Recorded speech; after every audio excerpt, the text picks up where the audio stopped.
आज हमारा जो टॉपिक है वो है ऑटोमोबाइल इलेक्ट्रिकल सिस्टम। जो आपके ऑटोमोबाइल्स हैं यानी बाइक्स और कार्स हैं, उनके अंदर जो इलेक्ट्रिकल सिस्टम यूज़ होता है हम उसके बारे में पढ़ेंगे। तो मेनली हमारा जो ऑटोमोबाइल का जो इलेक्ट्रिकल सिस्टम होता है उसमें क्या क्या होता है, जैसा कि आपको डायग्राम में बताया गया है, जो अभी आपके स्क्रीन पे शो हो रहा है कि ऑटोमोबाइल जैसे दुपहिया वाहन, चार वाहन में आदि स्टार्टिंग, चार्जिंग, लाइटनिंग, लॉकिंग, अन्य एसेसरीज़ के ऑपरेशन के लिए हमें इलेक्ट्रिसिटी यानी विद्युत प्रणाली का होना आवश्यक है। तो इस प्रणाली को मुख्यतः चार भागों में बांटा गया है, जैसा कि आपको डायग्राम में दिख रहा होगा। चार कौन कौन से भाग हैं। तो जो सबसे पहला जो भाग आता है वो आता है स्टार्टिंग सिस्टम। जो डायग्राम के अंदर जो नीचे वाला पार्ट है स्टार्टिंग सिस्टम का, तो स्टार्टिंग सिस्टम में आपके स्टार्टिंग मोटर्स होती है, बैटरी होती है, और वायरिंग होती है और स्विचेस होते हैं। जो आपके डायग्राम में दिखाया गया स्टार्टिंग मोटर्स है, बैटरी है, एक जंक्शन ब्लॉक है, और एक जो बैटरी का नेगेटिव टर्मिनल है उसको कार फ्रेम के साथ जोड़ा है। मतलब ये एक तरह से सिंगल लाइन डायग्राम है। जो रिटर्न पाथ है वो कार की फ्रेम है, ठीक है, और उसको ग्राउंड किया हुआ है। दूसरा जो हमारे पास जो सिस्टम आता है किसी भी ऑटोमोबाइल की वायरिंग में, इग्निशन सिस्टम, यानी जो फ्यूल है, जो आपका फ्यूल उसके अंदर जा रहा है पिस्टन के अंदर, उसको कैसे इग्नाइट करते हैं, यानी उसके अंदर स्पार्क कैसे क्रिएट करना है। तो उसके सिस्टम का जो सबसे पहला इग्निशन सिस्टम है वो है आपके स्पार्क प्लग।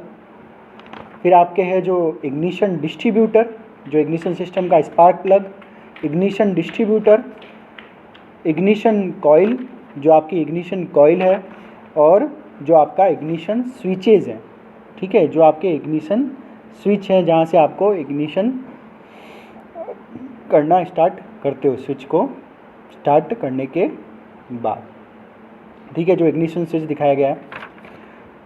थर्ड जो आपका सिस्टम आता है वो है आपका चार्जिंग सिस्टम, यानी आवेशन प्रणाली। जो आपने बैटरी लगाई है स्टार्टिंग मोटर को चलाने के लिए, या जो भी एसेसरीज है बैटरी चलाइए, तो बैटरी चार्ज कैसे होगी, तो वो कहलाता है आपका चार्जिंग सिस्टम।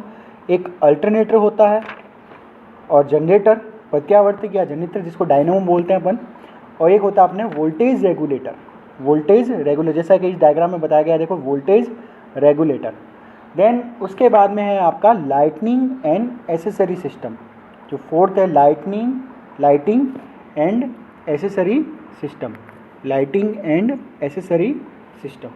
तो lighting, horn, instrument panel, wiring system. जो आपके देखो इस डायग्राम में लाइटिंग सिस्टम बताया गया है हेडलाइट्स है, बीम इंडिकेटर लाइट है, पार्किंग लाइट है, टेल लाइट्स है, लाइट स्विचेज है, हॉर्न है आपका, और कहते हैं हॉर्न रिले है, हॉर्न बटन है। तो इन सब की सप्लाई, ये जो सिस्टम कहलाता है वो लाइटिंग सिस्टम कहलाता है। तो डायनेमो, जो सबसे पहला जो अपन कंस्ट्रक्शन में डायनेमो पढ़ते हैं, डायनेमो सेम एज वो होता है जो आपका डीसी जनरेटर होता है। डीसी जनरेटर ये होता है कि वो बैटरी को चार्ज करने के लिए डीसी जनरेटर की आवश्यकता होती है। तो डायनेमो आपका एक तरह से डीसी जनित्र ही है। यह जनित्र संट वाउंड डीसी जनित्र होते हैं, और आजकल तो कार में अल्टरनेटर का भी यूज़ किया जाता है। फिर इस अल्टरनेटर को रेक्टिफायर की मदद से डीसी में चेंज कर लेते हैं। यानी पहले डीसी जनित्र यूज़ में होते थे, आजकल अल्टरनेटर यूज़ करते हैं, और उस अल्टरनेटर की जो सप्लाई है उसको रेक्टिफायर की मदद से डीसी में चेंज करके फिर बैटरी को चार्ज कर दिया जाता है, फिर बैटरी को चार्ज कर दिया जाता है, ठीक है। दूसरा जो सबसे इम्पोर्टेंट टॉपिक है सेल्फ और स्टार्टर या self starting motor. Starting motor भी क्या होती है, एक तरह से आपकी डीसी मोटर ही होती है जो विद्युत ऊर्जा को यांत्रिक ऊर्जा में परिवर्तित करती है। एक निम्न वोल्टेज वाली डीसी मोटर होती है जो कि गियर ड्राइव प्रक्रिया द्वारा नियंत्रित होती है। यह मोटर क्या करती है, अपनी बैटरी से एनर्जी लेती है,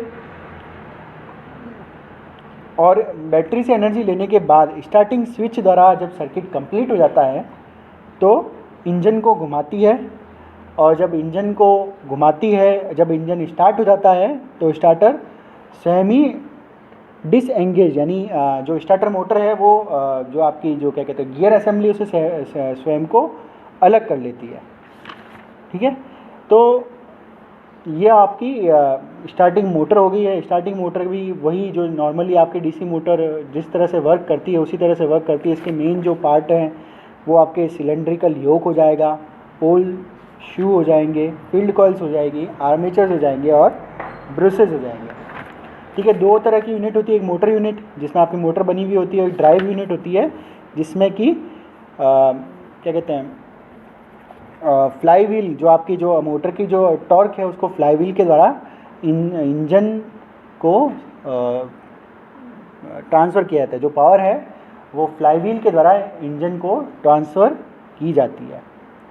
ठीक है, फिर एक थर्ड पॉइंट जो आता है वोल्टेज रेगुलेटर। जब वोल्टेज रेगुलेटर का क्या यूज़ है, मान लो आपका डायनेमो अगर हाई स्पीड पे घूम रहा है तो क्या होगा, हाई स्पीड पे आने के बाद आपका वोल्टेज बढ़ जाएगा एकदम से। ठीक है, तो वोल्टेज रेगुलेटर क्या करता है, आर्मेचर को खींच लेता है, यानी वोल्टेज रेगुलेटर आगे सप्लाई को, एक्सेस सप्लाई को बैटरी तक जाने नहीं देता है। ठीक है, तो वोल्टेज रेगुलेटर ताप कंपनसेटर होते हैं। ये वोल्टेज रेगुलेटर का ताप कंपनसेशन कम ताप पर वोल्टेज बढ़ाता है। तो वोल्टेज रेगुलेटर का काम होता है कि जनरेटर के द्वारा जो वोल्टेज पैदा हो रहा है उसको रेगुलेट करना। ठीक है, फिर आपका इग्निशन कॉइल। इग्निशन कॉइल जिसका कि डायग्राम आपको बताया गया है, आपको डायग्राम शो हो रहा है ignition coil. Ignition coil basically एक प्रेरण कुंडली भी कहते हैं, ये ट्रांसफॉर्मर एक्शन पे ही काम करती है। तो ये क्या करता है, जो आपके स्पार्किंग प्लग है, जो स्पार्क प्लग है उनके अंतराल के मध्य स्पार्क को क्रिएट करने के लिए उच्च विद्युत दाब यानी हाई टेंशन लीड यानी हाई वोल्टेज क्रिएट करता है। अब बैटरी एक 12 वोल्ट की है, उससे आप 10,000 से 15,000 वोल्ट यानी 10,000 से 15,000 वोल्ट का इलेक्ट्रिकल प्रेशर या इलेक्ट्रिकल वोल्टेज कैसे प्राप्त कर सकते हो। ऑब्वियसली बात है, ट्रांसफॉर्मर एक्शन से प्राप्त कर सकते हैं अपन। ठीक है, ट्रांसफॉर्मर एक्शन। अब चूँकि हम डीसी पे काम कर रहे हैं तो आपको पता है डीसी पे ट्रांसफॉर्मर एक्शन तो बहुत, अगर किसी भी कुंडली को अगर अपन ट्रांसफॉर्मर की शॉर्ट करते हैं डीसी सप्लाई पर, ट्रांसफॉर्मर को डीसी सप्लाई पर लगाते हैं तो वो शॉर्ट हो जाएगा। तो हम यहाँ पे यूज़ करते हैं कॉन्टैक्ट ब्रेकर्स का, जो आपको डायग्राम में सीबी का बताया हुआ है और स्विच बताया हुआ है। तो इग्निशन कॉइल कैसे होती है, इग्निशन कॉइल को सॉफ्ट आयरन कोर पर इंसुलेटेड तारों की दो कुंडलियाँ लिपटी होती है। इंटरनल वाइंडिंग सेकेंडरी वाइंडिंग कहलाती है, जो आपके हाई टेंशन लीड से जुड़ी हुई है।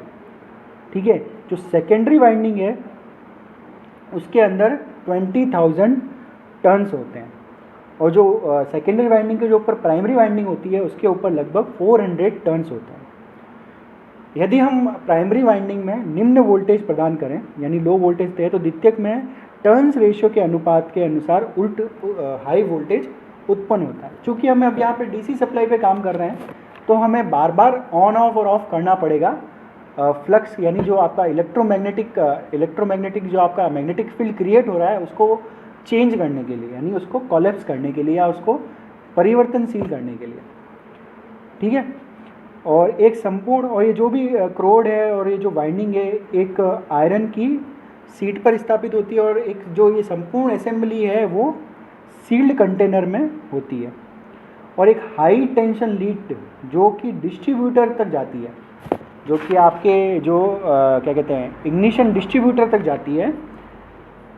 ठीक है, से इग्निशन डिस्ट्रीब्यूटर से वहाँ पर स्पार्क प्लग को सप्लाई दी जाती है।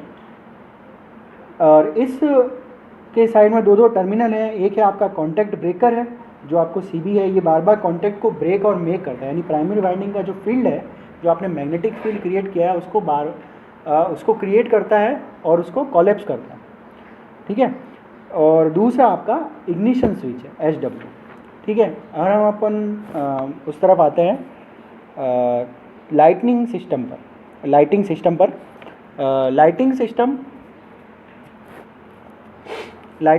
में आपके मेनली क्या कहते हैं लाइटिंग सिस्टम और चार्जिंग सिस्टम दोनों के बारे में एक साथ बात करेंगे। बैटरी है, बैटरी को अपन चार्ज भी करेंगे, स्टार्टिंग सर्किट भी होगा, इग्निशन सर्किट भी है और लाइट सर्किट भी है। तो ठीक है, स्टार्टिंग सर्किट, यह परिपथ स्टार्टिंग मोटर को केबल और स्विच के द्वारा बैटरी से सीधा जोड़ता है और मोटर के द्वारा आवश्यक गति धारा के लिए निम्न प्रतिरोध पद प्रदान करता है। जो आपका स्टार्टिंग सर्किट है, जो मोटर को, जो आपकी क्रैंकिंग मोटर है या जो स्टार्टिंग मोटर है, उसको सप्लाई प्रोवाइड करवाता है। ठीक है। जनरेटिंग परिपथ अमीटर के एक दूसरे सिरे पर, जनरेटिंग परिपथ अमीटर के एक दूसरे सिरे, जनरेटिंग सर्किट में क्या होता है, हम एक अमीटर लगा देते हैं। जो पहले पुरानी बाइक्स आती थी उनमें हम देखते थे कि एक अमीटर भी लगा होता है। जिसने कभी किसी ने पुरानी बुलेट देखी हो तो उसके अंदर अमीटर भी दिखा था। तो वो एक चार्जिंग साइड में होता था और एक डिस्चार्जिंग साइड में होता था। सेम जब क्या जनरेटिंग सिस्टम है, जब आपका जो अल्टरनेटर है वो अगर कुछ सप्लाई जनरेट करेगा तो वो अमीटर पॉजिटिव साइड में, जब वो धारा बैटरी को भेजी जाती है, और जब डिस्चार्जिंग हो रही हो तो उस अमीटर का सिरा दूसरे नेगेटिव साइड में होता था। तो ये आपका जनरेटिंग सर्किट है। इग्निशन सर्किट में आपके जो इग्निशन सिस्टम है, इग्निशन सर्किट में आपका जो इग्निशन कॉइल है वगैरह, उसके बारे में बात की जाती है। इग्निशन कॉइल से बाद में जो आपने high tension lead distributor, high tension lead to distributor cap, जो आप डायग्राम में देख रहे हो डिस्ट्रीब्यूटर के बाद में वो सारे जो डिस्ट्रीब्यूटर है वो स्पार्क को, यानी जो आपके हाई वोल्टेज को सप्लाई करते हैं अपने स्पार्क प्लग्स को। स्पार्क प्लग क्या होता है, बीच में एक गैप होता है वहाँ पर और एक दूसरा टर्मिनल ग्राउंड किया हुआ होता है, उनके बीच में स्पार्क क्रिएट होता है और आपका फ्यूल बर्न होता है उस स्पार्क की सहायता से। लाइट सर्किट में क्या होता है, लाइट सर्किट में आपकी जो पार्किंग लाइट है, हेड लाइट है, टेल लाइट है, हॉर्न्स हैं, उसकी सप्लाई होती है। ठीक है। बिल्कुल आपको 4 व्हीलर का लाइटनिंग सर्किट डायग्राम याद करने की ज़रूरत नहीं है। आपको बेसिक उसका जो सबसे पहला जो डायग्राम बताया गया है वो आपको प्रॉपर याद रहना चाहिए। ठीक है। Thank you.